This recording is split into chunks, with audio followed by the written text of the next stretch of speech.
আসসালামু আলাইকুম আমার প্রিয় দর্শক সকল, আমি এখানে আবার চলে আসলাম। এখানে দেখতে পাচ্ছেন এখানে এরকম কমলা সাইজের ভোল আমি কেটে নিয়েছি, যেটাকে বলে ধুমরা। তো ধুমরা না কি বলে, ধুমবা বা ধুমরা বা ভোল যেটাই বলুন। আর এখানে সরিষা, জিরা, মিক্স মশলা একসঙ্গে বেটে নিয়েছি, আদা রসুন বাটা, আর এখানে লাল কাঁচা লঙ্কা, আর এখানে হলো ধনিয়া, এখানে পেঁয়াজ। তো সবগুলো আমার রেডি। আর এদিকে দেখতে পাচ্ছেন এখানে আমি নিয়ে নিয়েছি ইলিশ মাছ। তো এগুলো আমার মা বাড়ির থেকে, গ্রামের বাড়ির থেকে ভেজে তারপর আমার জন্য পাঠিয়ে দিয়েছে। তো আমিও একবার ভেজে নিয়েছি, এগুলোই রান্না করব। তো চলে আসলাম অলরেডি চুলার কাছে। আজ আমি সাদা তেল দিয়ে ইলিশ মাছ রান্না করব। তো এখানে আমি সাদা তেল পরিমাণ মতো দিয়ে দিলাম।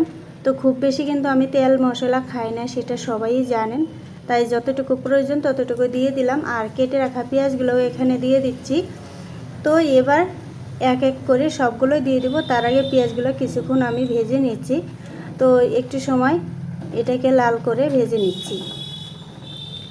আর এই পেঁয়াজটা যে আমি নিয়েছি এটা কিন্তু অনেকটা লাল পেঁয়াজ, আর এই পেঁয়াজটা কিন্তু খুব দ্রুতভাবে ভাজা হয়ে যায়। আর পেঁয়াজটা কিন্তু অনেকটাই খেতেও ভালো লাগে এই পেঁয়াজটা। তো এবার আমি এখানে দিয়ে দিচ্ছি জিরা গুঁড়া, ধনিয়া গুঁড়া, কারণ এগুলো একটু কম করে আমি দিয়ে দিচ্ছি, যেহেতু ওখানে আমি বেটে নিয়েছি জিরা, তারপরে মিক্স মশলা সব কিছু বেটে নিয়েছি, তার জন্য এখানে একটু কম করেই দিয়ে দিচ্ছি। তো পরিমাণ মতো লবণ দিয়ে দিলাম, পরিমাণ মতো হলুদ গুঁড়া, আর দিয়ে দিচ্ছি এখানে শুকনা লঙ্কা গুঁড়া।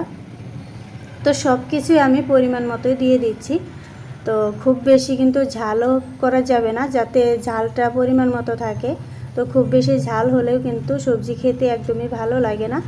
তো আপনারা কীরকম ঝাল খান সেটা আমি জানি না, তবে আমি ঝাল খেতে পারি না, তো আমি মিডিয়াম ঝাল খাই। তো এবার দিয়ে দিলাম আমি এখানে আদা রসুন বাটা, আর দিয়ে দিচ্ছি এখানে কাঁচা যে লাল লঙ্কাটা আমি বেটে নিয়েছি সেটা। তো এটা হাফ পেস্ট করে নিয়েছি আদা বাটা করে। তো এবার এখানে দিয়ে দিলাম কালো সরষে বাটা, আর সাথে যে জিরা মিক্স মশলাগুলো একসঙ্গে করে আমি বেটে নিয়েছি সেগুলো দিয়ে দিচ্ছি। আসলে ইলিশ মাছ তো অ্যাকচুয়ালি সরষেরই রাজা, কারণ ইলিশ মাছের স্বাদই হয় সরষা, আর সরষা না দিলে কি চলে। তো তাই এখানে সরষে দিয়ে দিলাম, তবে সরষাটা কিন্তু খুব ভালো মতো ভেজে নিতে হবে, তা না হলে কিন্তু অল্প তিতো লাগবে, খেতে কিন্তু একদমই ভালো লাগবে না। তো তার জন্য আমি সরষেটাকে একটু ভালো মতো ভেজে নিচ্ছি।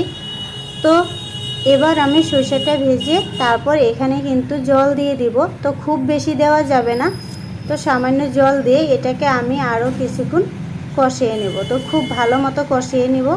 তো এবার জলটা দিয়ে এভাবে লাড়াচাড়া করে দিচ্ছি। তো আরও একটু জল এখানে আমি দিয়ে দেব। তো দেখতে পাচ্ছেন, তো অনেকেই আছে হয়তো আমি জল বলে থাকি জন্য হয়তো অনেকের বুঝতে অসুবিধা হয়। অ্যাকচুয়ালি জল মানেও পানি, আর পানি মানেও জল, সেটা সবাই জানেন।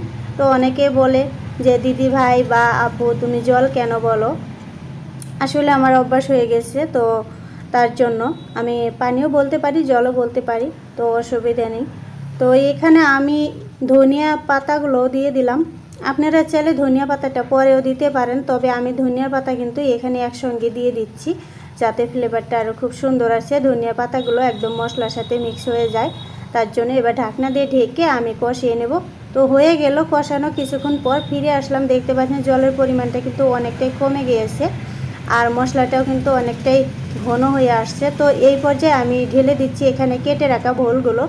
তো ভোল ধুমরা যেটাই বলুন, ধুমবা, তো এগুলো আমি কেটে রেখে পরিষ্কার করে রেখে দিয়েছিলাম, সেগুলো ঢেলে দিলাম। আর অ্যাকচুয়ালি এটাও কিন্তু আমার গ্রামের বাড়ির নিজের গাছের, তো একেবারে কমলা, একটু বেশি বা কোনো কিছু হয়নি এখনও, একেবারেই কমলা।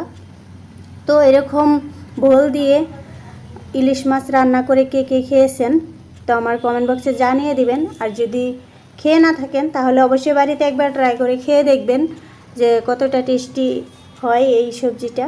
তো এবার হয়ে গেল কষানো, ওটাও আমি কষিয়ে নিলাম। তো কষানো হয়ে গেল অলরেডি, দেখতে পাচ্ছেন। এবার আরও একটু ভালো করে লাড়াচাড়া করে নিচ্ছি। তো মশলার সাথে অনেকটাই কিন্তু আমি লাড়াচাড়া করে মিক্স করে কষিয়ে নিয়েছি যেহেতু।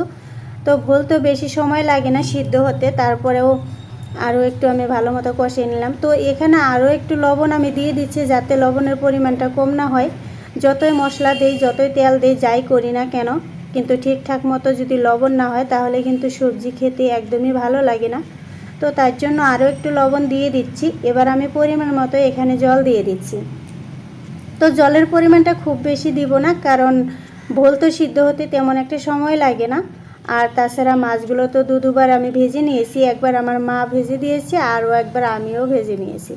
তো তার জন্য তেমন একটা জলের প্রয়োজন হবে না। তো এবার আমি পরিমাণ মতো জল দিয়ে দিলাম, তো খুব বেশি নয়। তো এবার মাছগুলো উপরে এক এক করে আমি দিয়ে দেব। তো এরকম করে মাছগুলো বসিয়ে দিচ্ছি উপরে। তো এই মাছগুলো দেওয়ার পর আমি কিন্তু তেমন একটা নাড়াচাড়া করব না। তো দেখতে পাচ্ছেন এভাবে আমি মাছগুলো বসিয়ে দিচ্ছি। তো এভাবে কে কে ইলিশ মাছ রান্না করে খেয়েছেন আমাকে একটু জানিয়ে দেবেন কমেন্ট বক্সে। আর যদি না খেয়ে থাকেন তাহলে অবশ্যই একবার বাড়িতে ট্রাই করবেন যে এই রেসিপিটা কেমন হয়। আর আপনাদের কাছে শুধু একটা রিকোয়েস্ট করছি, যারা আমার চ্যানেলটা এখনও সাবস্ক্রাইব করেন নাই তারা এখনই সাবস্ক্রাইব করে পাশে থাকা বেল আইকনটিকে ক্লিক করে অল অপশনে ক্লিক করে দিবেন, যাতে আমার বানানো প্রত্যেকটা নিত্য নতুন রেসিপি সবার আগে আপনাদের কাছে পৌঁছে যায়। আর যারা সাবস্ক্রাইব করেছেন, যারা আমার পাশে এই পর্যন্ত এখনও আছেন প্রথম থেকে, তো তাদেরকে জানাই অসংখ্য ধন্যবাদ। আসলে তাদের ভালোবাসা অভিরাম তো বলে শেষ করে যাবে না, যেহেতু প্রথম থেকে আজ পর্যন্ত আমার সাথেই আছেন।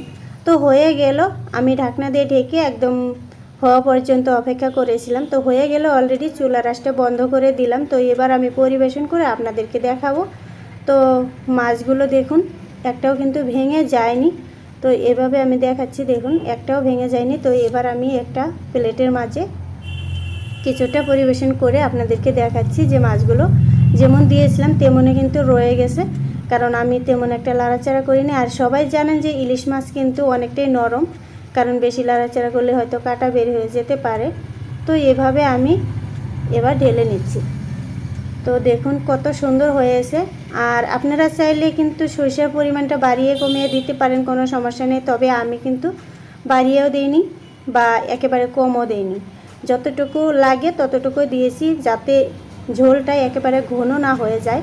তো ওরকম করে দিয়েছি। তো দেখুন ঝোলটা দেখে হয়তো বুঝতে পারছেন। তো আজকের রেসিপিটা আপনাদের কাছে কেমন লাগছে দেখুন, কত সুন্দর লাগছে, কতটা সুন্দর কালার এসেছে। আর যেহেতু সরষে দিয়ে রান্না করেছি, সরষে দিয়ে রান্না করলে কিন্তু কালারটা তেমন একটা লাল হয় না, তারপরেও কিন্তু অনেকটাই লাল হয়ে গেছে। আর এই লালটা হওয়ার কারণে কিন্তু দেখতেও ভালো লাগে। তো আমি কিন্তু কোনোদিন কোনো ফুড কালার ব্যবহার করি না, সেটা সবাই জানেন। আর কাশ্মীরি লঙ্কা গুঁড়াও আমি ব্যবহার করি না সবজিতে, তারপরেও অনেকটা সুন্দর কালার আসে। তো আজকের এই রেসিপিটা আপনাদের কাছে যদি ভালো লেগে থাকে তাহলে অবশ্যই একটা লাইক কমেন্ট শেয়ার করে পাশে থাকবেন। তো এরকম রেসিপি দেখার জন্য সর্বদাই আমার চ্যানেলে চোখ রাখবেন। আর আমার চ্যানেলেও অনেক রেসিপি দেওয়া আছে, সেখান থেকে আপনারা চাইলে দেখে নিতে পারেন। তো আজকের মতো এই পর্যন্ত, সবাই ভালো থাকবেন, সুস্থ থাকবেন। আল্লাহ হাফেজ, আসসালামু আলাইকুম।